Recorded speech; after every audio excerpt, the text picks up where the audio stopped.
blaring our podcast. Nothing is sweeter than Swiftcast.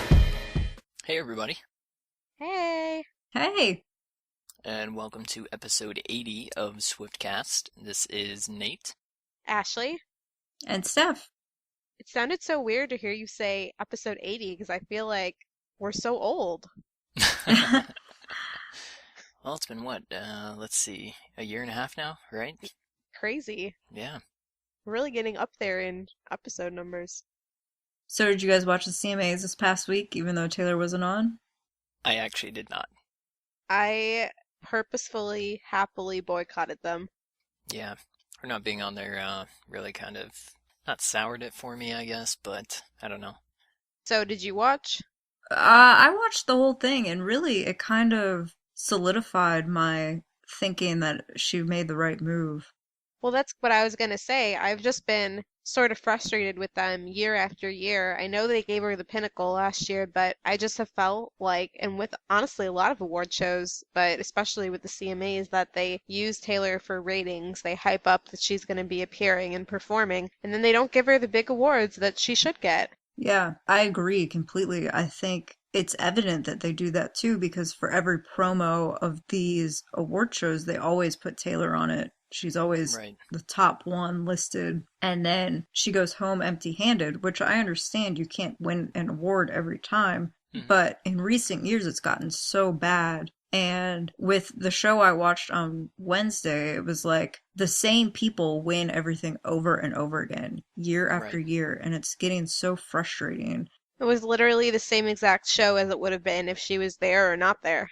Yeah, but they would have had more viewers if Taylor had been there, and because they knew she wasn't, they bring in Meghan Trainor and Ariana Grande. I was going to say that. They brought in two artists, pop artists, to come perform at this thing. And, I mean, they're so prideful of and nothing against country music or anything like that, but so prideful of how country they really are or what defines their genre. And then here they go and they bring in these two other artists. It's kind of like a double standard almost, in my opinion. And I felt like they brought them in because of the huge hole Taylor's non-attendance brings to the show. Mm-hmm. And it's very frustrating for me, especially after so many years of all these people complaining Taylor's not country, she needs to leave, go to pop. And then there's these award shows and they just have all these pop people on it now. And no one says a word. I didn't really see anything negative. That was my question, because I really didn't look the next day, but I was wondering, were people complaining about them too, or is it really just a double standard against Taylor? I truly believe it's a double standard against Taylor. I looked on Twitter, looked at some news articles, and saw very positive comments about especially Meghan Trainor and Miranda Lambert's performance of All About That Bass. And, you know, it was very frustrating to me because if Taylor had been on there, even last year when she performed a very country version of Red with Vince Gill and Alison Krauss, which was awesome. That was like my favorite performance of that ever. It was amazing, but there was so much flack for her on the award show. Everybody was like, she's not country, this isn't a country song, she shouldn't get that award. It's just very frustrating, but yeah. In a way, it was good because I knew she made the right move. Yeah. She needed to get out of there. Maybe someday she'll go back, who knows? But at this point in time, it's not the right place for her to be. Yeah, good for her. I agree. Totally, and I do think that if she does go back years later, maybe they'll actually appreciate her more, if for nothing else, just the viewers that she brings that nobody else can. Yeah, I think they already realize the hole that she's leaving in the genre. The hosts, Carrie and Brad, made kind of a joke, but I think they were being serious about this postpartum Taylor Swift disorder, PPTSD.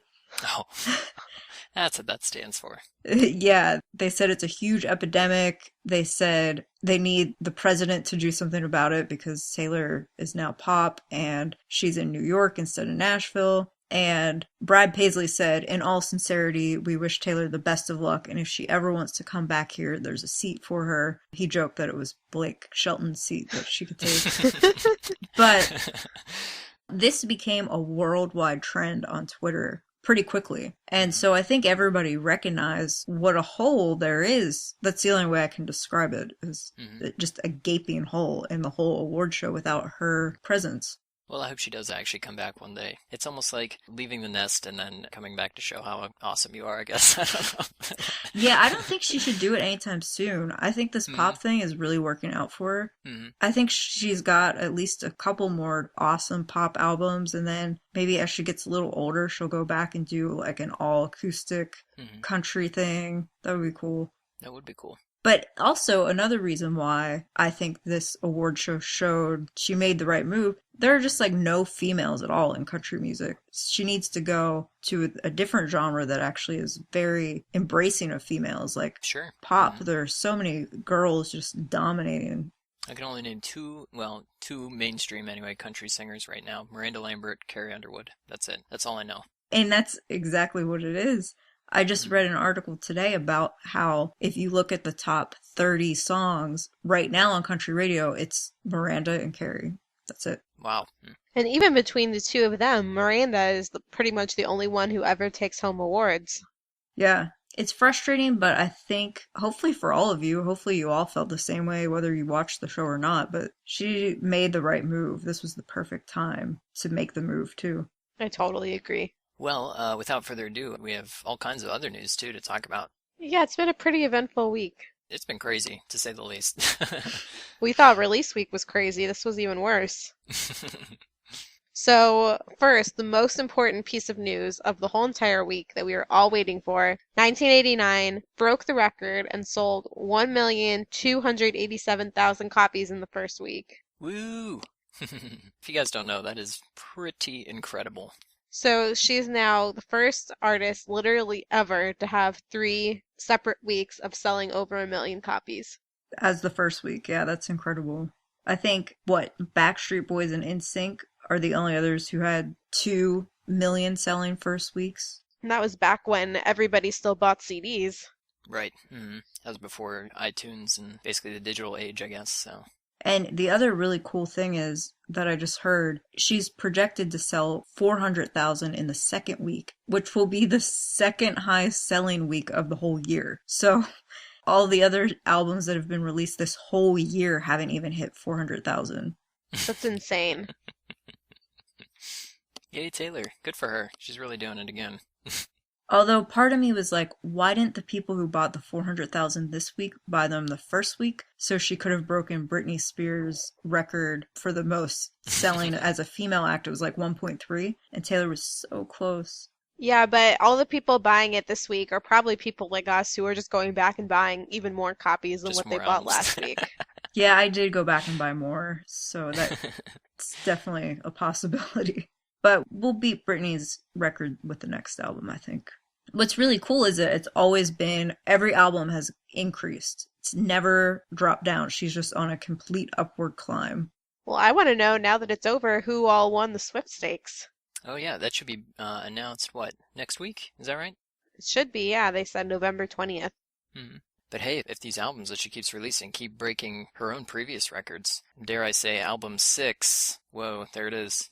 I wonder how that's going to do, so... I can't wait. We're already saying album 6. Album 6. It's official, people. I'm the first to talk about it. Another really exciting thing last week, Taylor just randomly on Monday morning decides to announce the 1989 World Tour. Just randomly. Just the tour, guys. Like for Red, it was so planned. She had the whole thing on TV with all the dates listed. And here it was just like, Monday morning, you wake up and there are the tour dates. I was in the middle of getting ready and I literally dropped my hairbrush and then stopped everything I was doing and just went on the internet for like 30 minutes and was totally late, like completely screwed up my whole morning. I was not emotionally prepared for that. We knew it was coming, but I did not feel prepared at all either. I really thought it would be like at least a, hey, tune in to whatever for a big announcement. Exactly. The tour will kick off in May in Tokyo, Japan. Taylor just announced 2 dates there this past week while she was doing promotion for 1989 there. And some tickets are already on sale, so make sure that you go to taylorswift.com. All the dates are listed, pre-sale information, and you can find everything you need there.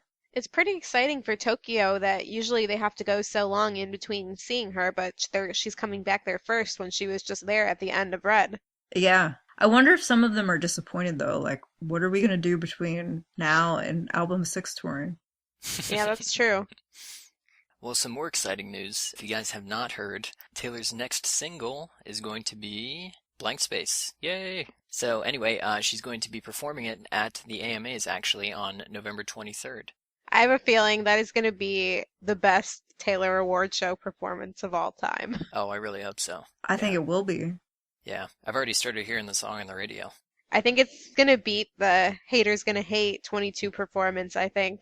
That was a good one too. That was a good one. I wish she would have released that track from that performance because it was slightly different. It had like a little bit of a techno vibe to it. It was cool. I like that. Anyway, for Blank Space, just stay tuned for our discussion actually of the song later in this episode.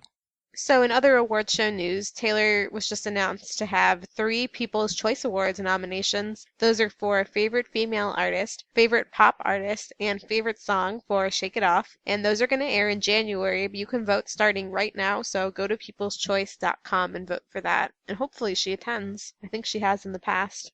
Yeah, she definitely has. So we'll see. Actually, the EMA MTV Awards were today, and she was up for 2, but she did not attend because she went to see Austin perform in a play at Notre Dame, which was really nice. All of a sudden, yeah, I just started seeing on Twitter, Taylor's in Indiana, Taylor's in Indiana. I was like, what? Apparently that was why. Yeah, so she didn't go to the show and she didn't win any of the awards, but I thought it was really nice that she went from doing all of her promo in Japan and went straight to support her brother. That was really cool. Well, speaking of the EMAs, I watched it just for a couple minutes and I just so happened to turn it on right when Ed was performing. And oh my God, he was performing Thinking Out Loud and I nearly fell on the floor. It was so good. Oh, I'm gonna have to look that up. Yeah, me too. He's always amazing, but he had this girl dancing on the stage, and that's not descriptive at all, but it was a really amazing performance, and I just wanted to watch it over and over, but I need to go find it and watch it again. It was great. Going back to the thing about Austin, I recall what Mama Swift was telling us at the rooftop concert after party, and she was just talking about the relationship, both Taylor and Austin, and she was saying about how they're so close, like they're the most loving brother and sister, which I thought was very nice. But then again, at times they also have their brother-sister bickering moments, which I thought was kind of funny. So, one big piece of news that happened this week that became actually really huge, which I actually didn't really understand, but Taylor took her whole catalog of music off of Spotify, and it seemed to create a lot of varying reactions, some positive, some negative, and she actually did an interview. You can find this with Yahoo. It's called Exclusive, Taylor Swift on being pop's instantly platinum wonder and why she's paddling against the streams. This was written by Chris Willman, who actually attended a secret session. So it's a really, really great interview. He asked really good questions, not like the typical dumb ones. So he asked her about this, and she just had a really great response to it. She said, "Everything new, like Spotify, feels a bit like a grand experiment. And I'm not willing to contribute my life's work to an experiment that I don't feel fairly compensates the writers, producers, artists, and creators of this music." And we knew that Taylor was against streaming when she wrote her opinion article for the Wall Street Journal this summer. And I was actually really surprised when Shake It Off was on Spotify. And so then when she removed everything, I wasn't surprised at all, but it seemed like so many people were shocked by it. I don't listen to Spotify. I agree with Taylor. I think it waters down the art and it doesn't fairly compensate the artists for it, so I just don't use it. If I like music, I buy it on iTunes.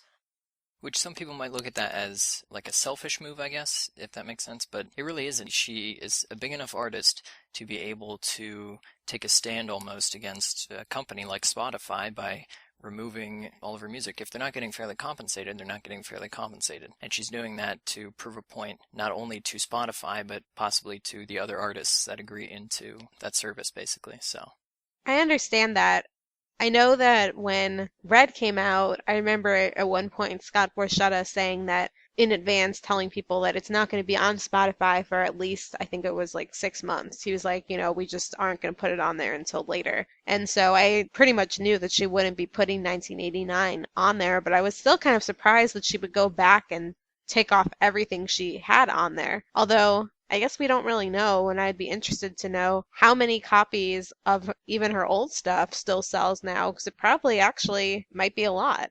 Very well could be. I mean, on iTunes, if you plug in Taylor Swift, her top songs are still You Belong With Me, Love Story. Like, people are still paying $1 a song for those, you know? So maybe because she's getting even bigger now and more exposure with this album, a lot of people might be looking up and being interested in buying her old stuff, and so they want them to actually buy it if that's the case and still not be able to hear it for free. Right, absolutely. So maybe that was part of their thinking, but Yeah. It definitely has been such a huge story. I've literally had people that I barely know, but who know that I like Taylor, come up to me and be like, why did Taylor take her music off Spotify? And I'm like, oh, I don't know. Let me just ask her.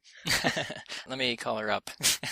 There's nobody who's not talking about this. It's gotten a lot of attention, and that was probably, I think, her goal. One thing that Scott said in response to this whole controversy, I guess now it is, he said that he feels like it would be disrespectful to the fans if one fan went out and bought the album and was saying, oh, I just bought this album, it's so great. And then somebody said, oh, I just listened to that for free on Spotify. Why did you bother buying it? And Scott said that would be just really disrespectful to the super fans who go out and buy it.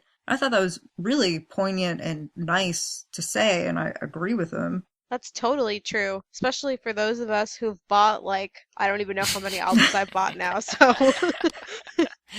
13,000 albums. Yeah. Just alone. Yeah, and I agree.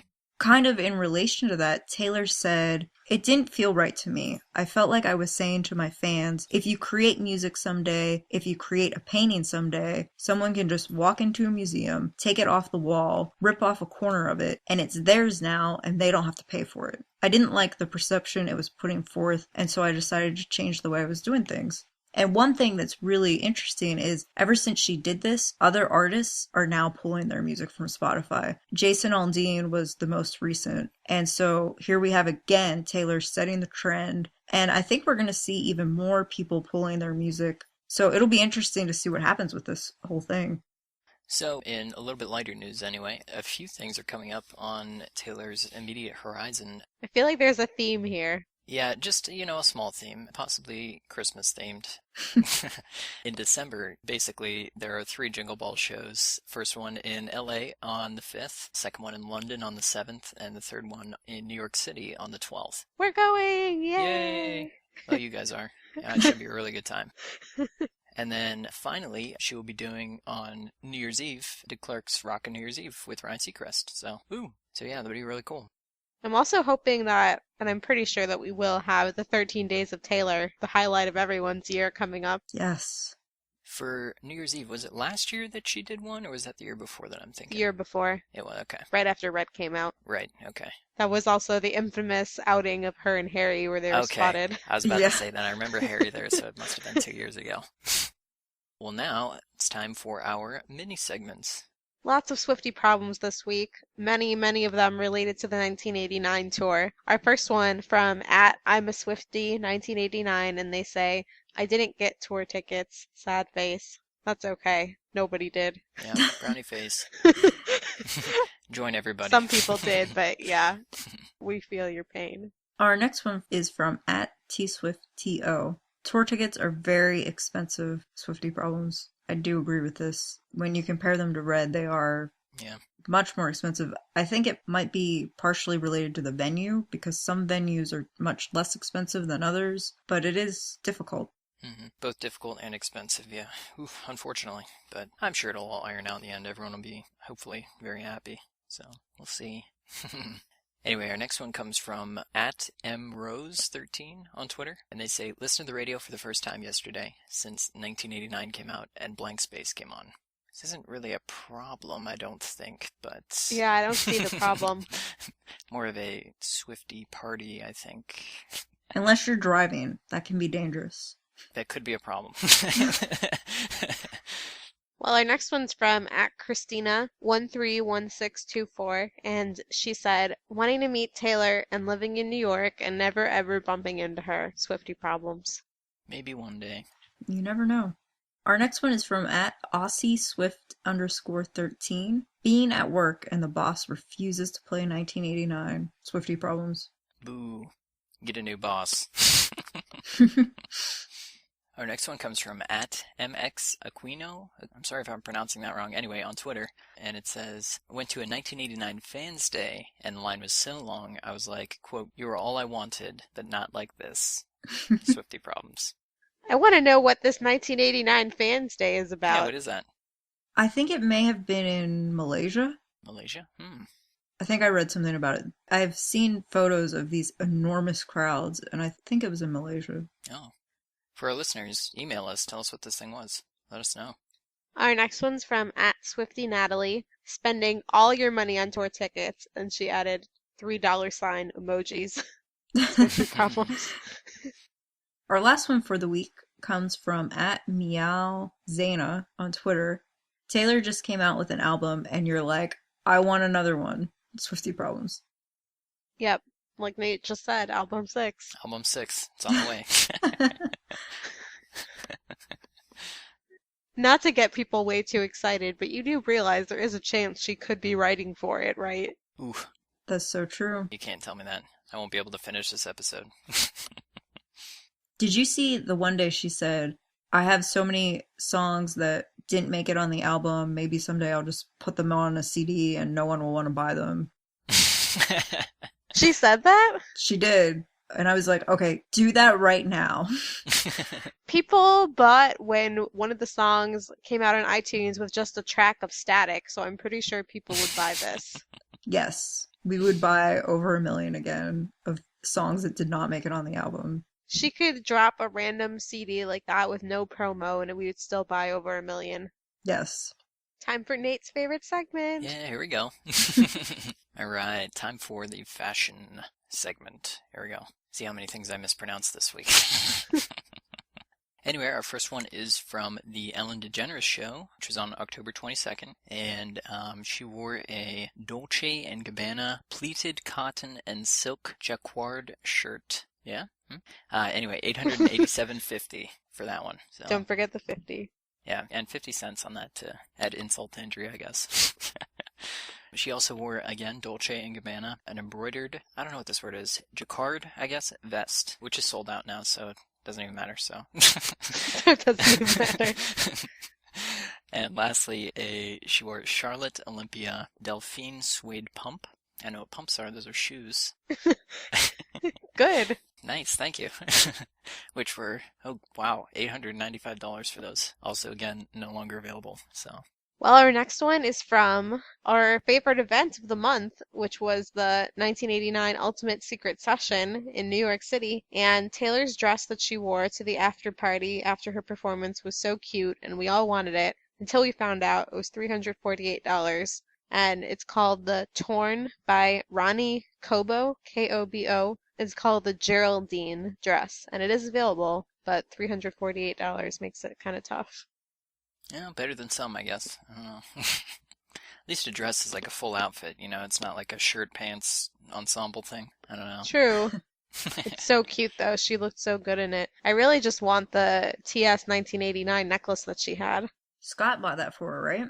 Yeah, she should make a replica and put it in the store. She should. She's been wearing it everywhere. On November 7th, Taylor was in Tokyo and she held a press conference. And she wore a Marco de Vincenzo polka dot skirt for $1,066.63. I just love when it's the random cents amount. It's so random. The prices are arbitrary anyway. I don't know how they come up with these things. And the skirt she wore with that outfit was $832.06. It was a nice outfit, but that's a lot of money. So our next one comes from the, and I'm probably going to pronounce this wrong, Narita International Airport in Tokyo, Japan. I think that was actually right. I think so. Oh, cool. Anyway, that was yesterday, actually, November 8th, and she wore This was a very interesting outfit. a very interesting outfit. There you go. Aritzia, something like that. Anyway, it is the Sunday Best Steel sweater. Anyway, $80 for that thing, so. And this was like a purple crop top with a horse on it, right? Yes. It was cute. And then she paired that with an Urban Outfitters Court Shop James High Rise Suspender Jean. $179 for those. I didn't know suspenders were a thing, but if anyone can pull it off, it's Taylor. She definitely pulled it off, yeah. Some people were flipping out though because you could see her belly button, I guess, and everybody always says how you can't ever see it. People flip out over a lot of things. It was just funny. So, along with that outfit, she had her favorite purse recently from Aldo, the Fredapolazine bag in the color Bordeaux, which was actually affordable at $50. But then with that, she had for shoes Rag and Bone. They're called Care Nubuck ankle boots in the color Bordeaux, but they're $550. Well, it's safe to say every week, yeah, Taylor has expensive taste, so almost everything she wears. So anyway, thanks to TasteSwiftStyle.com for bringing us basically all of Taylor's latest fashion. So yeah, now we're going to be moving on to our main discussion of the week. So we really haven't even had a chance yet to talk about the album because we spent all of last episode talking about release week and all the events, and it's so amazing, the whole album, that we almost didn't even know where to start. I know that we've talked about the songs that she released before it came out, Shake It Off, Welcome to New York, and Out of the Woods, but how do you even take an album with 13 or 16, if you count the bonus tracks, amazing songs, and even start to tackle it? It's really a good question. I mean, I could spend hours on each song talking about each thing, so... So we asked you guys on Twitter today what song you wanted to hear us discuss first on this episode, and a lot of you said Blank Space, which makes sense because it's going to be the next single. So we thought we would talk about that, and I think what we're going to do is just ask you on Twitter every week which songs you want to hear us talk about, and obviously if we find out about other singles, we'll talk about those sooner, but I think that's a fun way for us to just jump around and get to cover the whole album, and it's kind of exciting because this is the first time since we've been doing this podcast that Taylor's had new music out, really. Well, new album out, really, yeah, for sure. So on my first listen to the album, I skipped over Welcome to New York because I had already heard it, so I went straight to Blank Space, and I seriously had to listen to it at least 5 times before I moved on to the next song. Yeah, I think it's a fan favorite, and I think Taylor knew that, which is why it's the next single. It's like it automatically, instantly was the fan favorite from literally the second that it was released. Pretty much. Yeah. In the Rhode Island session, when she played it, everybody loved the song. And the sinister faces she was giving, and the dance moves she was giving, it was actually hilarious. Everyone loved it. Everyone seemed very into it. I think that was one of them when she recently said that she was kind of starting to feel out which ones were the fan favorites. I'm pretty sure she knew this was one of them. Well, I knew from the stories that I'd heard that this was the song she'd written as a joke, so I was really intrigued to hear it. So, Nate, when you were at the secret session, did she say anything else about the song that we've heard about her talking about since then? Nothing that she hasn't said already, so, unfortunately. Okay. Guess what happens in the secret sessions doesn't stay in the secret sessions. I guess not, Taylor. What the heck? Yeah, in all honesty, though, no. Still, a great song, really. I think the main point to emphasize about this song is that it is not supposed to be taken literally. It's a song that was derived from the media's perception of her and her love life, basically. And she writes about that character that the media draws up and what that character, I guess, would say about relationships. So when you look at it from that angle, it's such a much more fun and enjoyable song, I guess, when you actually understand what it's about. Yeah, I think I'm already annoyed because I've seen interviews where people ask her about this song, and I watched one a couple days ago, and the interviewer said, so you have this song called Blank Space, and it's about, like, relationships, so are you looking for someone to fill that blank space? And I wanted to throw something at my screen. And Taylor had to explain, like, no, that's not what the song's about. This is not a real joke. She's not really saying she's insane. She's not really saying she's a nightmare dressed like a daydream.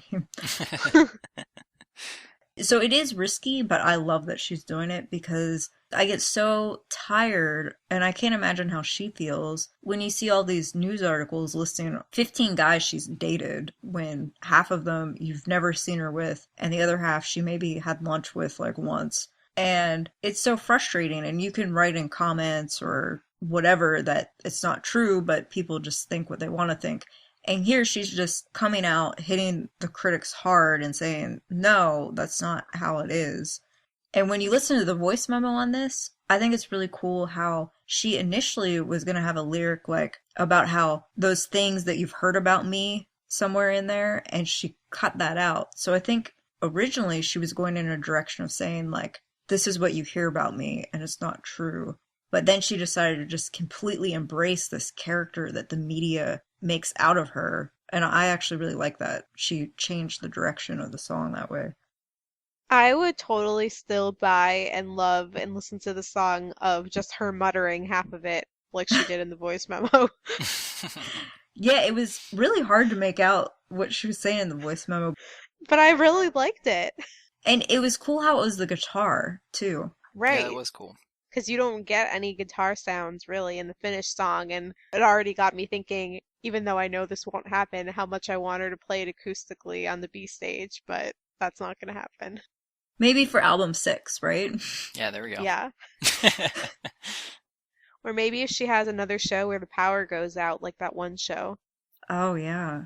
Well, I think just based on the voice memo, I've seen people on Tumblr and Twitter and stuff saying, if you listen to this voice memo, you can still hear the country side of Taylor.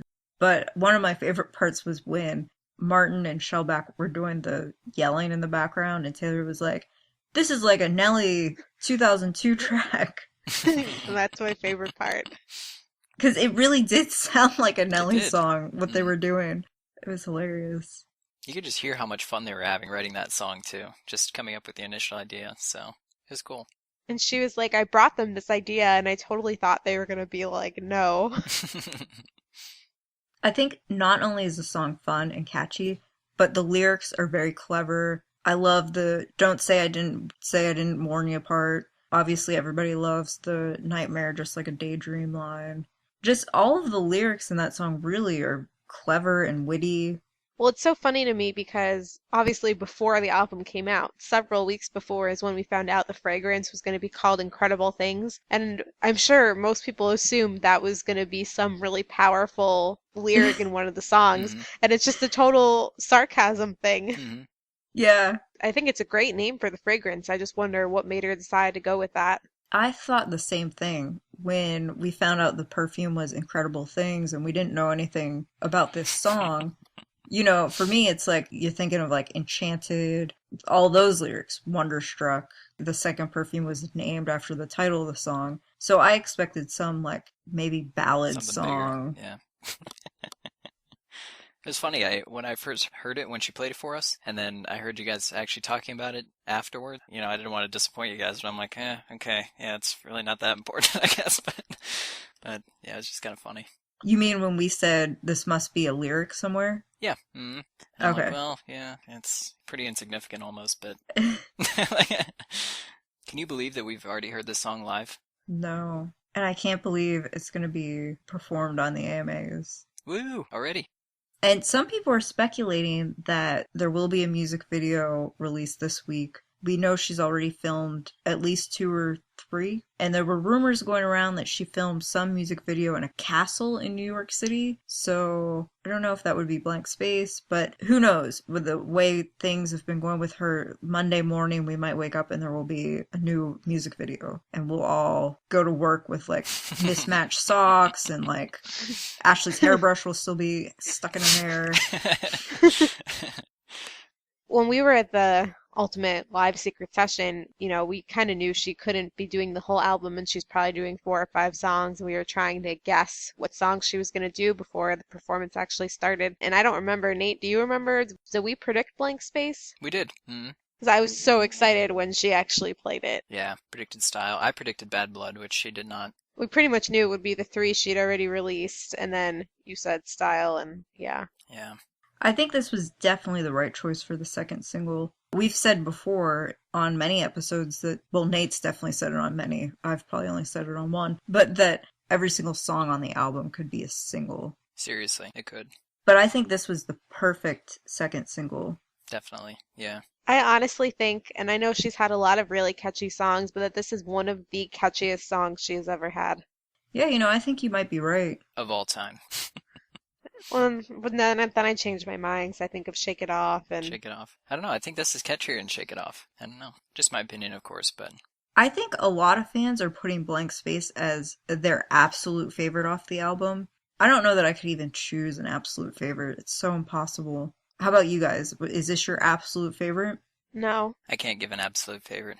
they all are. Yeah, I just can't. Yeah, it's so difficult. You know, in my first couple listens of the album, there were a couple songs that off the bat I said I didn't like, but I've totally changed my mind and I love all of them. Mm. So which ones were those? Well, before even the album came out, I did not really like Welcome to New York. I knew that I would probably change my mind once I heard it live. Little did I know that would just be a few days later, so that definitely helped. I mean, seeing Welcome to New York live on a rooftop with the Empire State Building behind you in New York, you can't really not like the song after that. And I'm trying to remember. Didn't you say Wildest Dreams? I think you told me. Yeah, I didn't like it at Which first. I was shocked. I really like that song. That is shocking. It's still not my favorite, but I do like it a lot. Fair enough. Huh. Actually, I heard that from several people too, so it wasn't just you that said that. That they didn't like it. Yeah, well, not that they didn't like it, but it wasn't their favorite, so. Really? I've been hearing the opposite.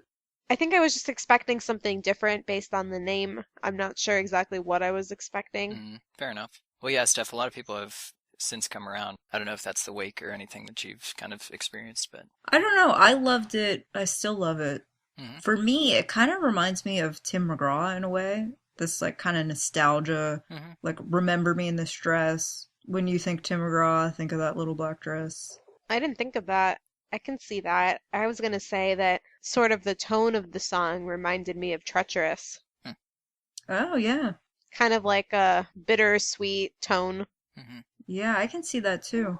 But from what I've been seeing, it seemed to me like Blank Space and Wildest Dreams are at the top of people's favorites. It'll be interesting to see whether Wildest Dreams becomes a single. I don't know. Yeah, I'm not sure. I think at this point, which I'm probably going to change my mind on every future episode, but if I had to say a favorite of the album right at this minute, I think I would say All You Have to Do Is Stay. Oh, good choice. I remember you texted me when you listened to the album, and you're like, oh my god, I've listened to this song about 18 times in a row. I can't even finish the I rest of the can't album. stop. Yeah. That was all you had to do is stay? 18? Yeah, maybe that was an exaggeration, but I literally had to keep replaying it. I could not stop listening to it. I love that one.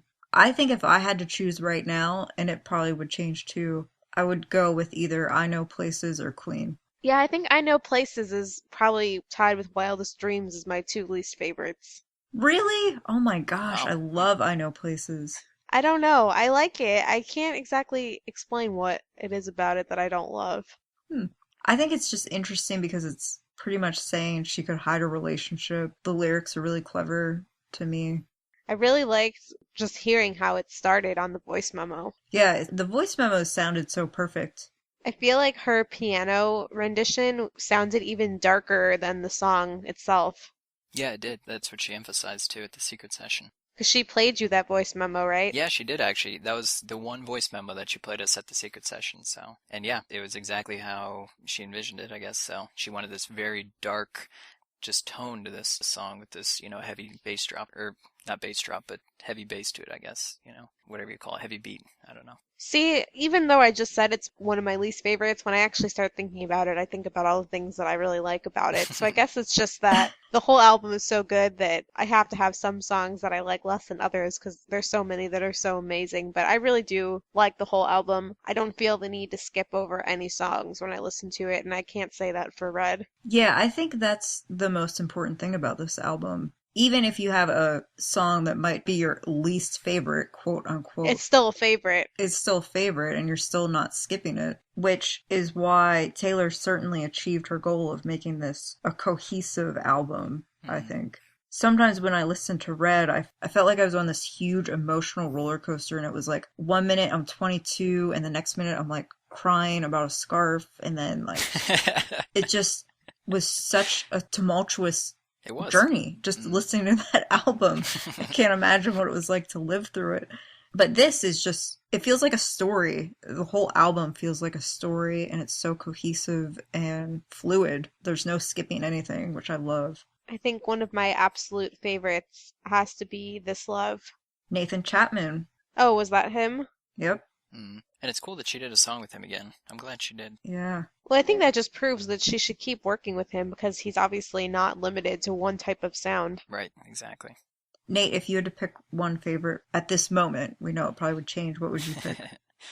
As far as a favorite, if I can tell you my most listened to the past couple of days, I think that would qualify. I've been listening a lot to Wonderland, actually.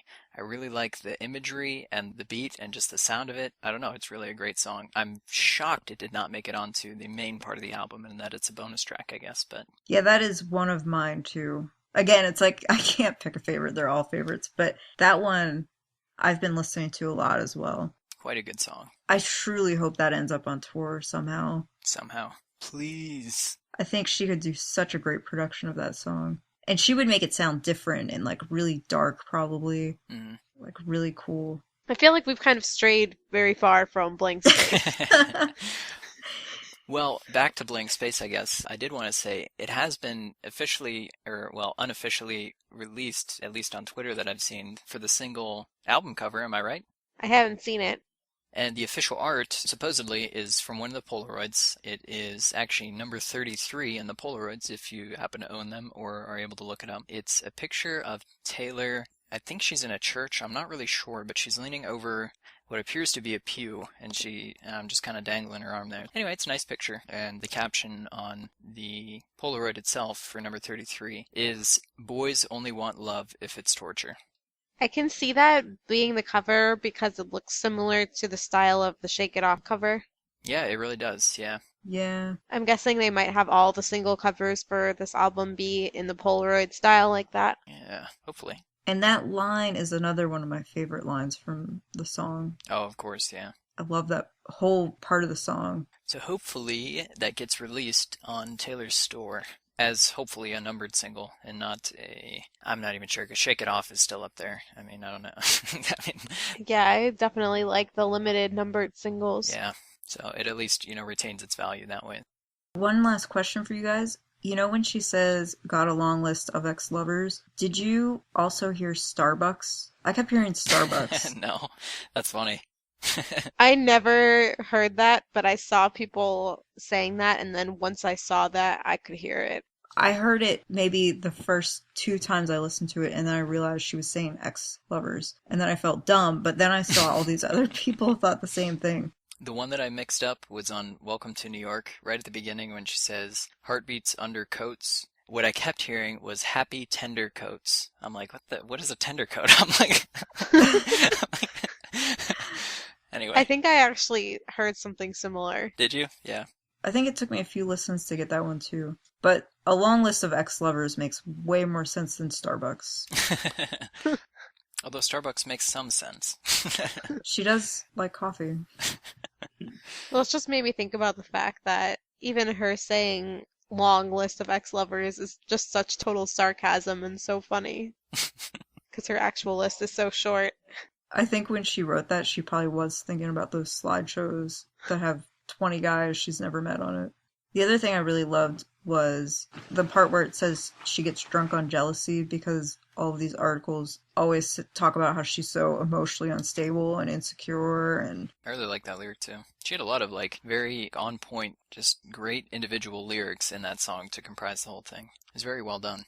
So, us over here at Swiftcast, obviously, we very much love this song. Blank Space is awesome. We're very happy it's the next single. If you guys have any thoughts or comments that you'd like to share with us, maybe about Blank Space or about the album or tour or really anything Taylor related, you can always contact us and let us know. We'd be happy to hear anything you guys have to say. You can contact us on Twitter. We're at SwiftCast13. You could send us an email, theswiftcast13@gmail.com. You can find us on Facebook, facebook.com/theswiftcast. You can find us on Taylor Connect. Our username is SwiftCast13. Or you can just go to our website, swiftcast13.com, and you can contact us through there. And just a reminder to press the subscribe button on iTunes, and it will download the latest episode for you automatically. So you can listen to us every single week. Yay!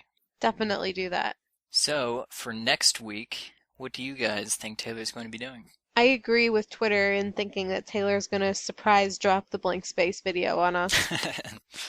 I read a tweet the other day that said, Taylor should invest in a graveyard for all the people she's killing. Oh, that's funny. I agree with that, and I also think she's going to hit 400,000 more copies, making it the highest album sale aside from last week of the year, which will be amazing. Well, I'm going to go out on a limb here and say that if she drops the next music video in the next week, she's going to do something so unbelievably unprecedented that you just won't even see it coming. I don't know. Oh, really, Nate? What makes you think that? Just a whim. I Are you withholding inside information from us? I cannot confirm nor deny anything. Well, this video is going to be amazing whenever it comes out. I know it'll be so hilarious and so sassy, and I can't wait to talk about it. I think it is going to be hilarious. I can see her being just acting out the character will be incredible. I think they should have Jimmy in the video. We love Jimmy, the Jimmy. security guard. So anyway, for episode 80, this has been Nate. Ashley? And Steph. Woo! See you next week, guys. Thanks for listening. Bye! Thanks, guys. Peace out, Swift Scouts. Thank you for listening to this episode of Swiftcast. Visit us on the web at theswiftcast.com. The theme song for Swiftcast was written and performed by Sydney and Chuck. Swiftcast is not directly affiliated with Taylor Swift, Big Machine Label Group, or 13 Management.